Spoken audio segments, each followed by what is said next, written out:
ওম শান্তি 14 ফেব্ৰুৱাৰী 2025 সাকাৰ মহাবাক্যৰ সম্পূৰ্ণ সাৰ কথা। মৰমৰ সন্তানসকল, তোমালোকে শ্ৰীমত পাইছা যে আত্ম অভিমানী হৈ পিতাক স্মৰণ কৰা। কোনো কথাত তোমালোকে তৰ্ক বিতৰ্ক কৰিব নালাগে। প্ৰশ্ন: বুদ্ধিযোগ স্বচ্ছ হৈ যাতে পিতাৰ সৈতে যুক্ত হ'ব পাৰে, তাৰ কোনটো যুক্তি ৰচা আছে? উত্তৰ: 7 দিনৰ ভাতৃ। কোনোবা নতুন আহিলে তেওঁক 7 দিনৰ কাৰণে ভাতৃত বহোৱা, যাৰ দ্বাৰা বুদ্ধিৰ মলিনতা আঁতৰিব আৰু গুপ্ত পিতা, গুপ্ত পঢ়া আৰু গুপ্ত উত্তৰাধিকাৰক জানিব পাৰিব। যদি এনেয়ে বহি যায় তেন্তে বিভ্ৰান্ত হৈ যাব, একোৱেই বুজি নাপাব। ধাৰণাৰ বাবে মুখ্য সাৰ: 1. সদায় হৰ্ষিত হৈ থাকিবৰ কাৰণে একো নতুন কথা নহয়, এইটো পাঠ দৃঢ় কৰিব লাগে।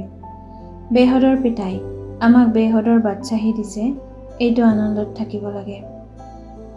2. জ্ঞানৰ ভাল ভাল গীত শুনি নিজক সজীৱ কৰিব লাগে, তাৰ অৰ্থ উলিয়াই আনক শুনাব লাগে। বৰদান: মায়াৰ সম্বন্ধ পৰিত্যাগ কৰি পিতাৰ সম্বন্ধৰ সৈতে চুক্তি কৰোঁতা মায়াজিত মোহজিত হোৱা। এতিয়া স্মৃতিৰে পুৰণি চুক্তি নাকচ কৰি অকলশৰীয়া হোৱা। পৰস্পৰ ইজনৰ সিজনৰ সহযোগী অৱশ্যে হোৱা, কিন্তু সংগী নহয়। সংগী এজনক কৰি লোৱা, তেতিয়া মায়াৰ সম্বন্ধ পৰিত্যাগ হৈ যাব। মোহজিত বিজয়ী হৈ থাকিবা। যদি কাৰোবাৰ প্ৰতি অলপ মোহ থাকে তেন্তে তীব্ৰ পুৰুষাৰ্থীৰ সলনি পুৰুষাৰ্থী হৈ যাবা। সেইকাৰণে যিয়েই নহওক আনন্দত নাচি থকা। চিকাৰৰ মৃত্যু চিকাৰীৰ বাবে আনন্দৰ কথা, ইয়াকে কয় নষ্টমোহা। এনেদৰে নষ্টমোহা হৈ থকা সকলেই বিজয়মালাৰ মণি হয়। শ্লোগান: সত্যতাৰ বিশেষত্বৰে হীৰাৰ চিকমিকনি বঢ়োৱা। একান্ত প্ৰিয় হ'বলৈ, একতা আৰু একাগ্ৰতা ধাৰণ কৰিবলৈ আজিৰ অব্যক্ত সংকেত।